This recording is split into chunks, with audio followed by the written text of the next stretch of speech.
direct. All right, so in the last lecture, we looked at what? We looked at how we can see opportunity cost on the PPC.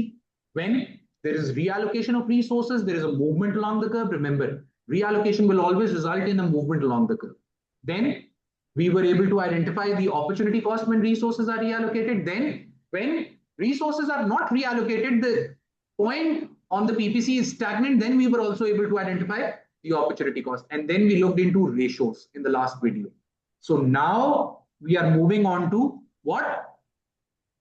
Why is the PPC shaped like the way it is? और असली shape अभी तक हमें reveal ही नहीं, ठीक है? Sorry, heading दे दे प्यारी सी, कल दे दी थी। Opportunity cost and the curvature या shape of the PPC, curvature या shape of the PPC. चलें जी, सारी चीजें छोड़ दें. Let's take a very simple example. All right, let us assume that there are classes being held at the university, and then there are classes being held at school, and there is only one resource. And what is that? Teachers. There is only one resource, and what is that? Teachers. And at the moment, all the teachers are employed in university. दुनिया में, इस पूरे मुल्क में, इस पूरी country में, इस पूरी इकोनॉमी में जितने भी टीचर्स हैं वो सारे एम्प्लॉय हुए हैं किधर ज़ैनब? इन यूनिवर्सिटीज. एक रैंडम नंबर ले लेते हैं 85. इस वक्त यूनिवर्सिटी में कितनी क्लासेस हो रही हैं? 85. सारे टीचर्स यूनिवर्सिटी में अगर पढ़ा रहे हैं तो स्कूल में कोई टीचर नहीं है, तो स्कूल में कितनी क्लासेस हो रही होंगी? स्कूल में कितनी क्लासेस हो रही होंगी? 0. Do we understand this? ज्यादती नहीं कर दी. Now the school asks for teachers, in other words factors of production. We have assumed के फैक्टर ऑफ प्रोडक्शन सिर्फ टीचर्स. अब स्कूल यूनिवर्सिटी ने क्या किया? अपना सबसे फारिग टीचर मेरी तरह का भेज दिया किधर? स्कूल में. वो सिर्फ 5 क्लासें लेता था, तो यूनिवर्सिटी की क्लासेस कितनी कम हो गई? 5. स्कूल में irrespective of the caliber of the teacher, everyone takes 10 classes. All right, school teaching is easy. Let's suppose then they ask for another teacher. अब उन्होंने उससे पिछले वाले से थोड़ा सा बेहतर टीचर भेजा, वो 10 क्लासें लेता था, तो अब number of classes in university कितनी हो जाएंगी? 70. इधर every teacher is teaching 10 classes. फिर उससे थोड़ा सा बेहतर टीचर वो 15 क्लासेस ले रहा था, कितनी हो गई? 55. इधर 30. फिर उससे थोड़ा सा बेहतर टीचर वो 20 क्लासेस ले रहा था, और फिर आखिरी टीचर वो 35 क्लासेस ले रहा था. Now all the teachers are employed in the production, in the teaching of school. Do we get this? बना लें, इसको लिख लें साथ. When I plot this, when I plot this on a PPC, इधर मैं ले लेता हूं क्लासेस एट स्कूल, और इधर मैं ले लेता हूं क्लासेस एट यूनिवर्सिटी. जब मैं इस डेटा को प्लॉट करूंगा तो मेरी जिस तरह हम स्ट्रेट लाइन बना रहे थे वैसे स्ट्रेट लाइन नहीं बनेगी, बल्कि एक ऐसा outward bulging curve, a concave curve will be made. ठीक है? The maximum number of classes at universities are 85. The maximum number of classes at school is 50. What I want you to do is, I want you to take equal distances on the x-axis. कोशिश करें equal आ जाए. ठीक है? 10, 20, 30, 40 and 50. नीचे x-axis पे I want you to take equal distances. ये देखें, यहां से जब मैं ऊपर जा रहा हूं ये, तो पहली क्लासेस के लिए, पहली 10 क्लासेस एट स्कूल के लिए how many classes at the university did I have to forego? For the first 10 classes at the school, मुझे कितनी classes छोड़नी पड़ी यूनिवर्सिटी में? 5 छोड़नी पड़ी, ठीक है? Then for the next 10 classes, again 10 classes बढ़ाई है मैंने स्कूल में, पहले भी 10 classes बढ़ाई हैं, अब दोबारा 10. ऑटोमेटिकली आप ये देखेंगे आपका ये डिस्टेंस पहले से ज्यादा हो गया होगा, right? Then I had to forego how many classes at the university? 10. फिर अब आप ऑटोमेटिकली देखेंगे आपका डिस्टेंस ये ज्यादा आएगा, इसको नीचे इक्वल रखें, ये ज्यादा नजर आ रहा है डिस्टेंस की नहीं आ रहा? फिर कितनी छोड़नी पड़ेगी हमें? 55. कितनी क्लासेस छोड़ी? 15. ऐसा ही है, this will automatically happen. And then उससे ज्यादा how many? 20. So for each additional 10 units here, I'm willing to forego more and more units of the good on the y-axis. ऐसा ही है, क्या मैं कह सकता हूं the opportunity cost of increasing classes at school is increasing? पहले 10 की अपॉर्चुनिटी कॉस्ट क्या थी? अगले 10 की क्या थी? अगले 10 की अपॉर्चुनिटी कॉस्ट क्या है? अगले 10 की अपॉर्चुनिटी कॉस्ट क्या है? अगले 10 की अपॉर्चुनिटी कॉस्ट क्या है? 35. Do we get it? Can I say opportunity cost is increasing as we reallocate resources? Can I say that? जैसे जैसे मैं resources reallocate कर रहा हूं, I'm taking out resources from the production of university and I'm utilizing them in the production of school. What is happening? The opportunity cost is increasing. इससे पहले जो PPC में बना रहा था स्ट्रेट लाइन, वहां मैं एक assumption ले रहा था, और वो क्या थी? Constant opportunity cost. जरा I want you to go back, ये बना लिया सबने? बना ले. I want you to go back, और जो पहला पीपीसी मैंने बनाया था उस पे जाओ जरा वापस. कुछ स्टूपिड सी एग्जांपल ली थी, मुझे ये याद है. क्या लिखा था हमने?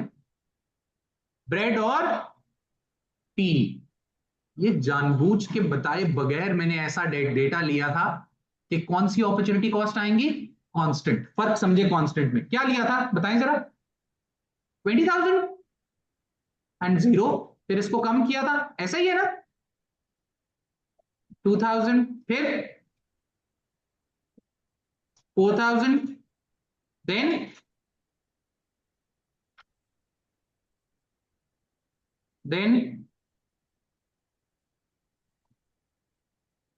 and then. और जब मैंने इसको प्लॉट किया था तो रिमेंबर कैसा पीपीसी बना था? एक स्ट्रेट लाइन पीपीसी बना था. ये देखिए, for the first 2000 units of T मुझे कितना छोड़ना पड़ा ब्रेड? 4000. फॉर द नेक्स्ट 2000 मुझे कितना छोड़ना पड़ा? अगेन 4000. फॉर द नेक्स्ट 2000 मुझे कितना छोड़ना पड़ा? 4000. क्या हुआ?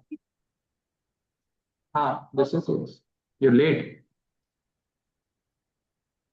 जी. Then for the next 2000 and for the next 2000 it's again 4000.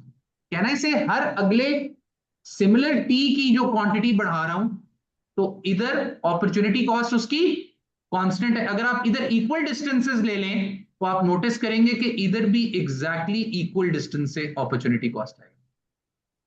Do we get this? Opportunity cost इस ग्राफ पे क्या है? कांस्टेंट है. फर्क समझ आया डेटा का? इधर अपॉर्चुनिटी कॉस्ट कांस्टेंट है, जबकि इधर अपॉर्चुनिटी कॉस्ट क्या हो रही है? इंक्रीज हो रही है. What is the true shape of the PPC? Constant वाला या इंक्रीजिंग वाला? क्यों? कर्व तो आ गया ना, वजह क्या? हाँ, तो कम भी तो हो सकती है, ज्यादा भी हो सकती है ना. ज्यादा होती है, क्यों होती है?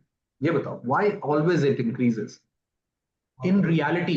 ये देखिए बात को समझिए, in reality whenever you are reallocating resources from one industry to another, तो पहले सबसे लीस्ट वांटेड रिसोर्सेज भेजे जाते, उनकी अपॉर्चुनिटी कॉस्ट इतनी ज्यादा नहीं होती। फिर उसके बाद करते करते करते एंड पे सबसे कौन से आएंगे, जो महंगे और जो इररिप्लेसेबल है। जो इररिप्लेसेबल है वो रिसोर्सेज जाएंगे।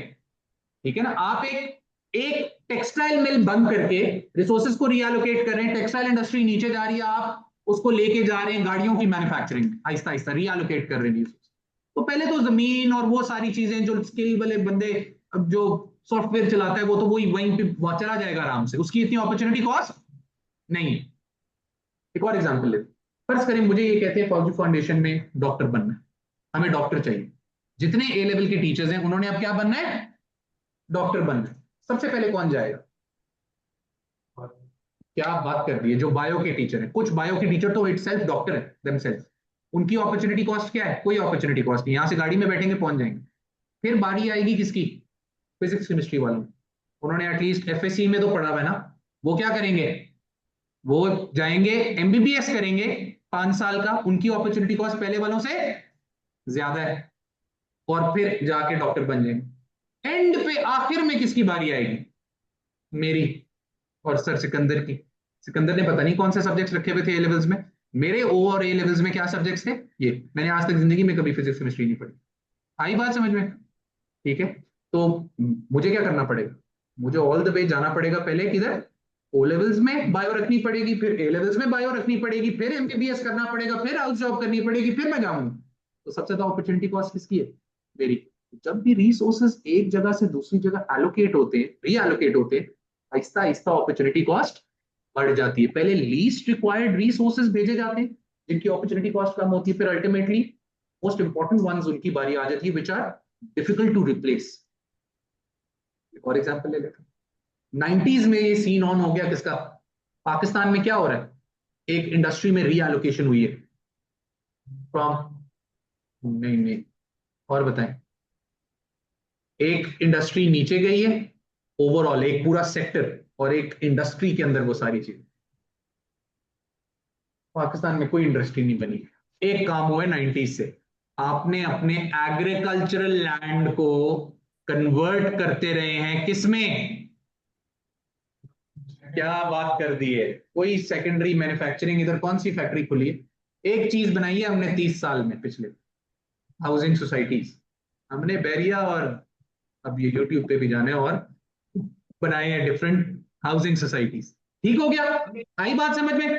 क्या हुआ, पहले तो ये पिंडी, इस्लामाबाद, लाहौर, कराची, इनके इर्द गिर्द पेरीफ्रीज में लैंड अवेलेबल था और लैंड सस्ता था, उन्होंने कन्वर्ट करना शुरू कर दिया, तब अपॉर्चुनिटी कॉस्ट कम थी। करते करते करते अब हम कितना एक्सपैंड हो गए, अब लैंड इर्द गिर्द कम हो गए, और क्या हो गया, बहुत एक्सपेंसिव हो गया है।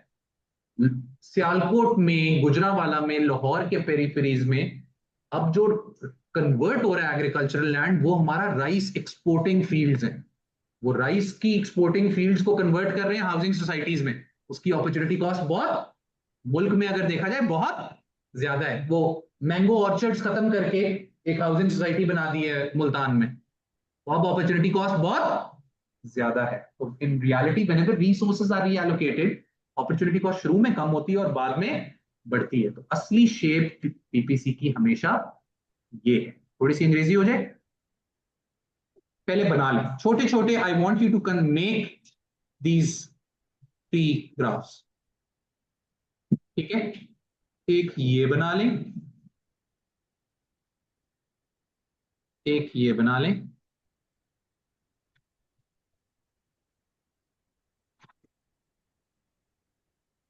चलो भाई,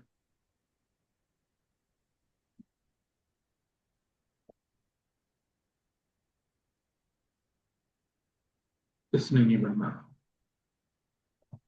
क्या हो गया, स्लो हो गया बहुत। अच्छा जी, और एक ये होगा।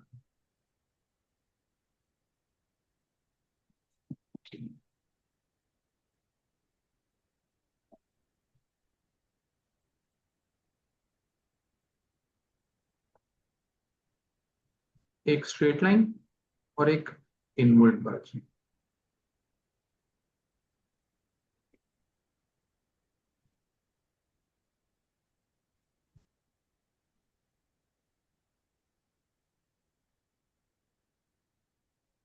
हाँ जी, ये क्या है, ये क्या रिप्रेजेंट कर रहा है?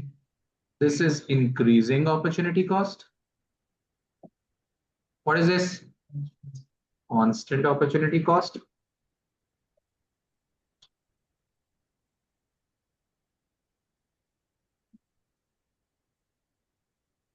और ये क्या है? Decreasing opportunity cost. डिक्रीजिंग कभी होता नहीं है, लेकिन वैसे अगर कभी एमसीक्यू में कभी कंफ्यूज करने के लिए दे दिया तो यू शुड नो क्या। Is this clear? The true shape of the PPC is concave, which represents, लिख लें, which represents increasing opportunity cost. This is because what? Concave, concave. Ji,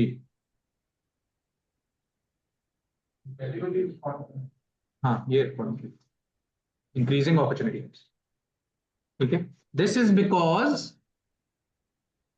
initially those resources are reallocated which are least required. Hence, initially, opportunity costs are low. Eventually,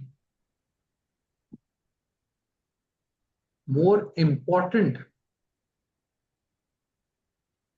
resources are redeployed. Hence, opportunity cost. Hence, opportunity costs always increase.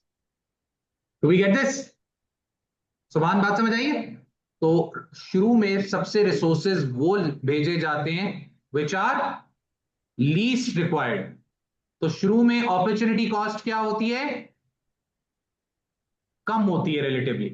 फिर more important resources की बारी आ जाती है। जब important resources की बारी आ जाती है तो अपॉर्चुनिटी कॉस्ट हमेशा बढ़ती है। तो अपॉर्चुनिटी कॉस्ट हमेशा बढ़ेगी। जब भी रिसोर्सेज एक जगह से दूसरी जगह जाएंगे, अपॉर्चुनिटी कॉस्ट हमेशा बढ़ेगी। लिख लिया? नहीं लिखा? सॉरी, लिख लें, तसल्ली से लिख। और जरा स्पीड बढ़ाएं, अगर डिटेल में पढ़ना है तो जरा स्पीड तेज रखनी पड़ेगी। Note, redeployed, which are redeployed. Fourth line, which are least required, hence initially opportunity cost are low. Note, in the exam, until and unless one is specifically asked for both constant and increasing opportunity cost, PPCs can be drawn.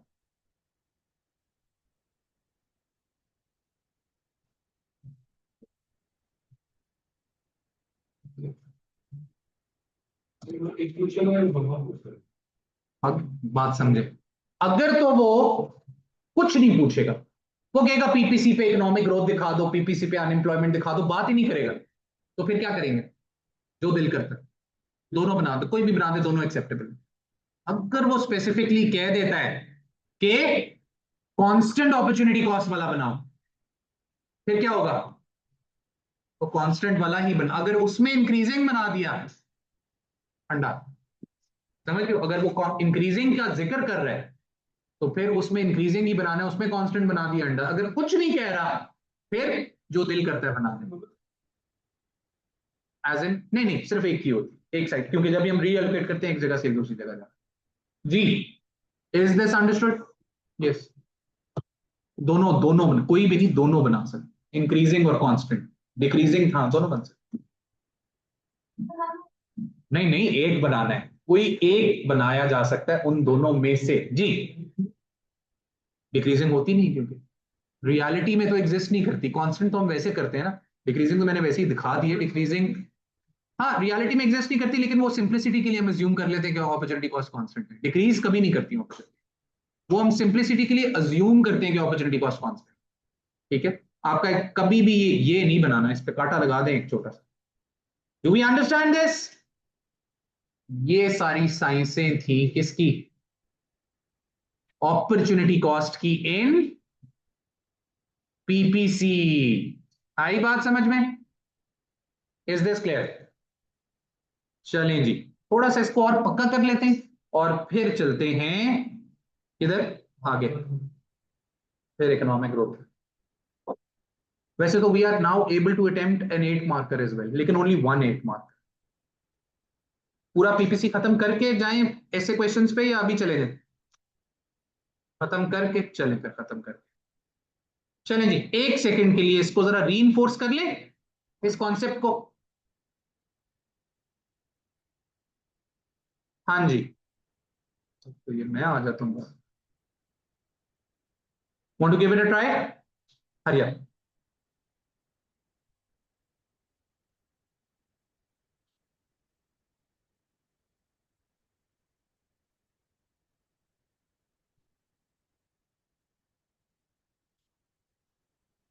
आसान है, बहुत मुश्किल नहीं है, थोड़ा सा technical है, but this is one of the difficult questions.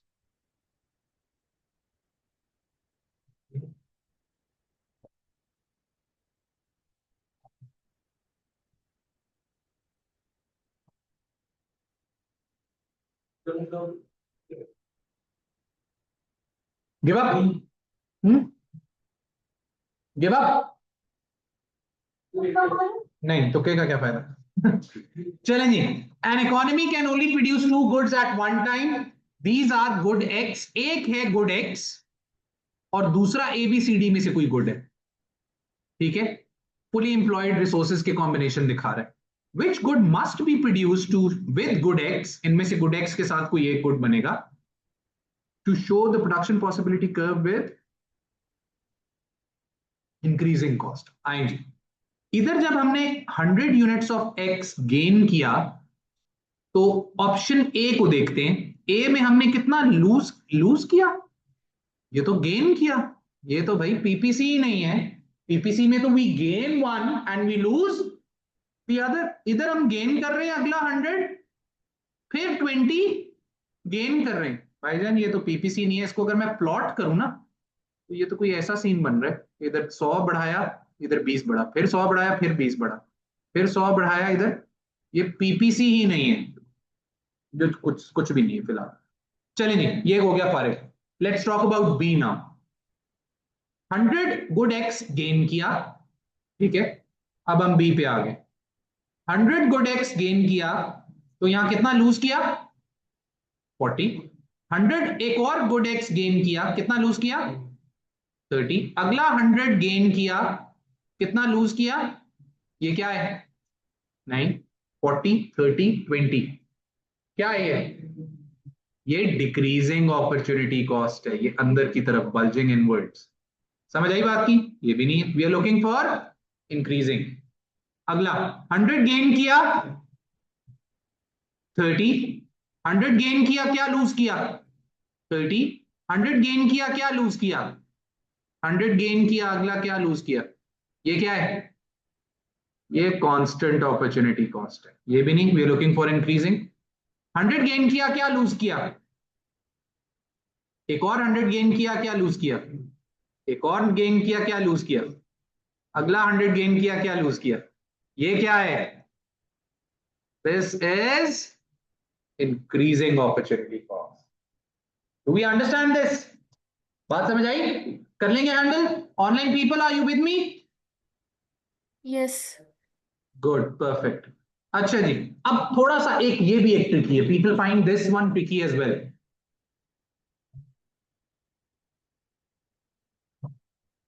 जी, कोशिश करें।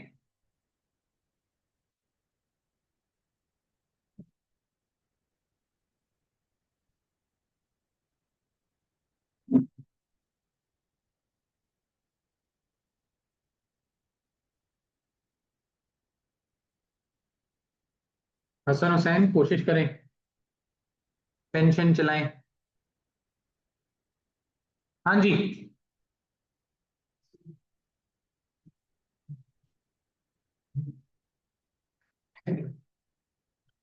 अब एक ही रह गया वो भी बोल ही दो।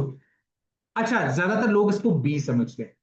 ठीक है, वो क्यों समझते हैं? 2 चेयर्स की, फोर्थ डेस्क की, 4 डेस्क की अपॉर्चुनिटी कॉस्ट को क्या कहते हैं? इफ यू प्रोड्यूसिंग 4, तो कितनी अपॉर्चुनिटी कॉस्ट है? 2। और फिर 5 की क्या है? पूरे ये 5 छोड़ने पड़े, right? But this is the wrong answer. और इसका राज है किसमें? अंग्रेजी में। वो ही is tricking you with the English. Had this been opportunity cost of 4 desk, तो फिर क्या होता? फिर ये आंसर बी होता। और 5 डेस्क, फिर आंसर बी होता। लेकिन उसने एक ट्रिक कर दी, क्या? Opportunity cost of the fourth, TH, fourth. तो जब आप फोर्थ पे कैसे गए होंगे? थर्ड से। तो जब आप थर्ड से किधर गए? फोर्थ पे, तो how many chairs did we had to forgo? And when from the fourth to the fifth, TH, fifth गए, तो how many chairs did we had to forgo?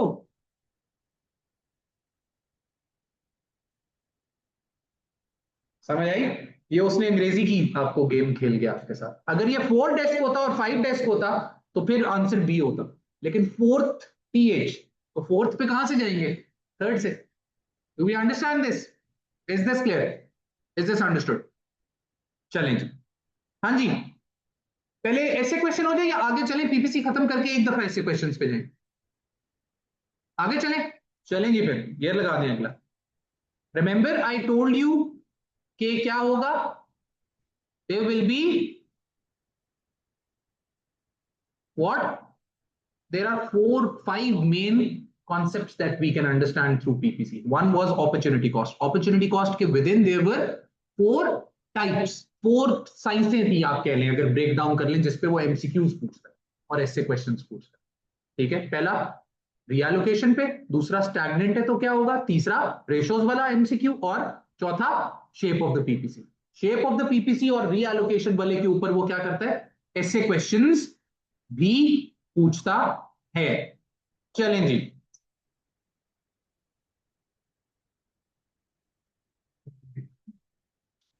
मैं डिलीट कर, I don't believe in notes. I will never give you notes. I don't have any notes. मेरे notes इधर हैं और आपके पास, दैट्स इट। चलें जी, are we sharing the screen? Yes we are. चलें जी, हेडिंग देते तगड़ी सी, economic growth at the back, economic growth explain to PPC.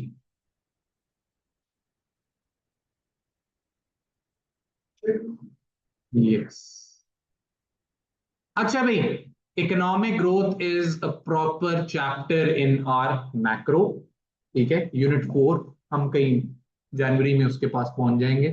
लेकिन अभी क्योंकि उसका जिक्र हो गया था, तो we need to understand what economic growth is. Yes people, what is economic growth?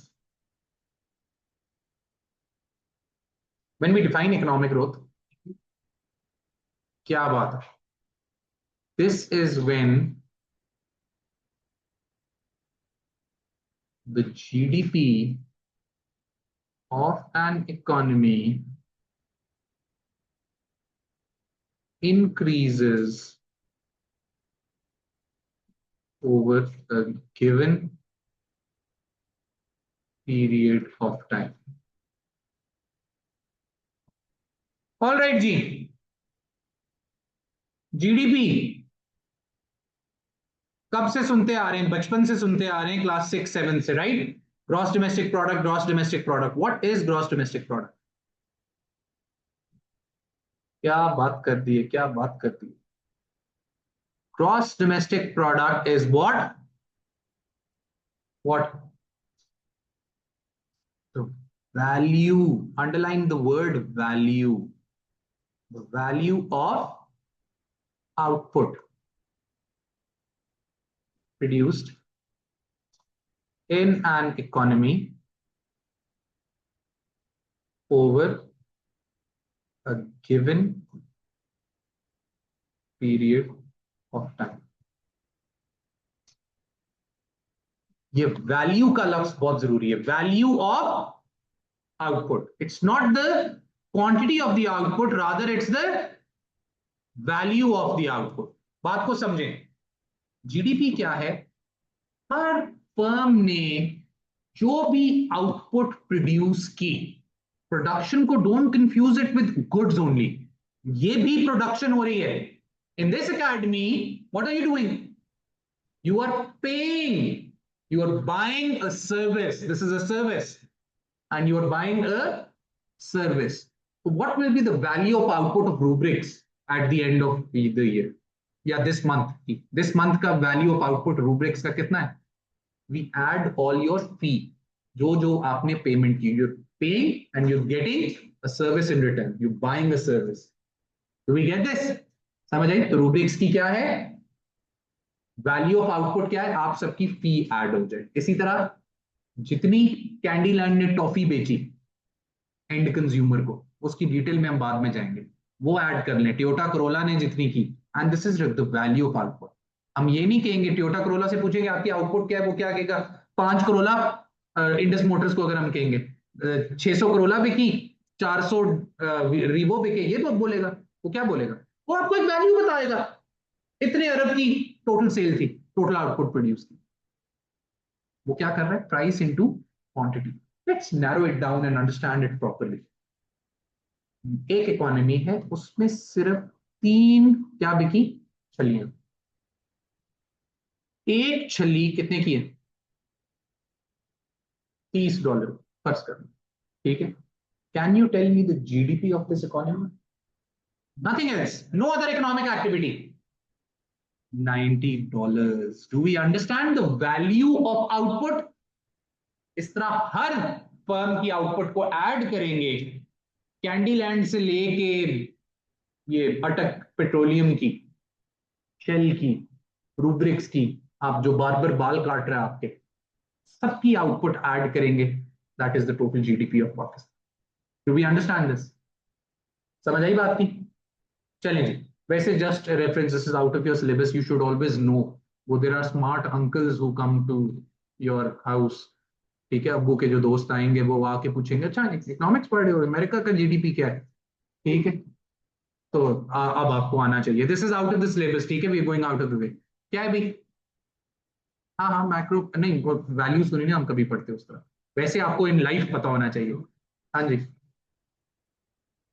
वो तो करेंगे ना. अभी मैं पूछ रहा हूँ वैल्यू जीडीपी है कितना.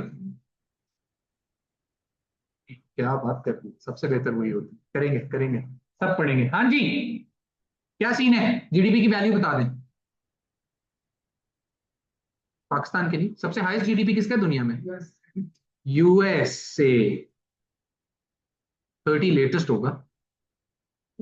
27 था लेटेस्ट. हाँ, 24, 25 फिस्कल ईयर का पता है ना? Difference between calendar year and fiscal year, we all know that. नहीं, 2 साल होते हैं. ठीक है. एक कैलेंडर ईयर होता है. कैलेंडर ईयर क्या होता है? It starts from 1st January and ends at 30th 31st December, right? Then there is a fiscal year, a financial year. जितनी economies हैं world में, जितनी governments हैं, जितनी firms हैं, organizations हैं, banks हैं, financial institutions हैं, they follow the calendar. उनका शुरू होता है, the very first day of the year is 1st July. 1st July and it ends at 30th June. 30th June को खत्म हो.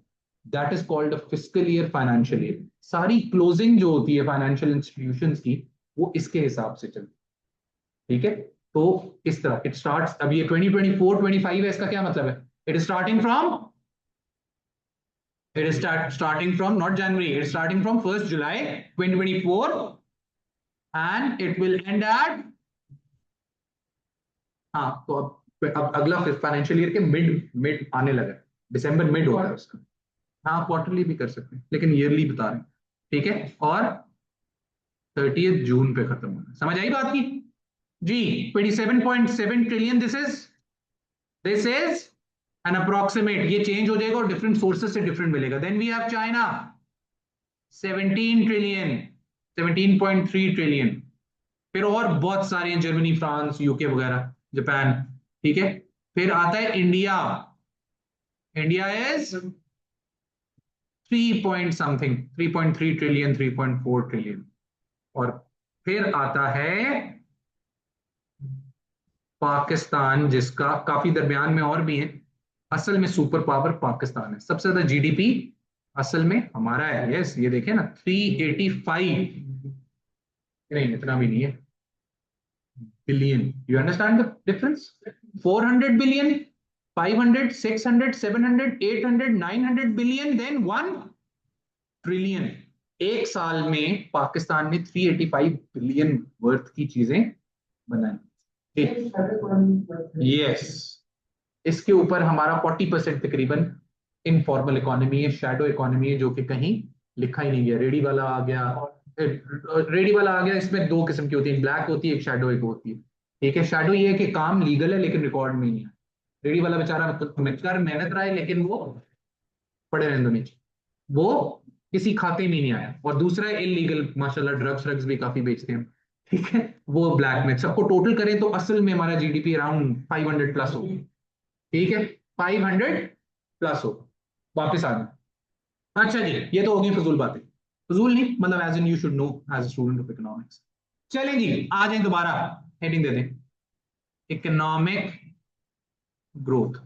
सो पीपल, इकोनॉमिक ग्रोथ अब फर्दर दो किस्म की है. Economic growth is further of two types. What two types? एक होती है actual economic growth, no, and the other is at the back. Could you please stop talking? Thank you. Potential economic growth. अच्छा, अब I think it's better कि आप one by one input करें. मैं दोनों को साइड बाय साइड पैरेलल चला. So we have actual economic growth and we have potential economic growth. When does the class end? 15? 15 पे खत्म होती है. चलें, आगे नहीं जा सकते. ठीक है, so this is where we will end our lecture today and we will continue it right from here in the next video.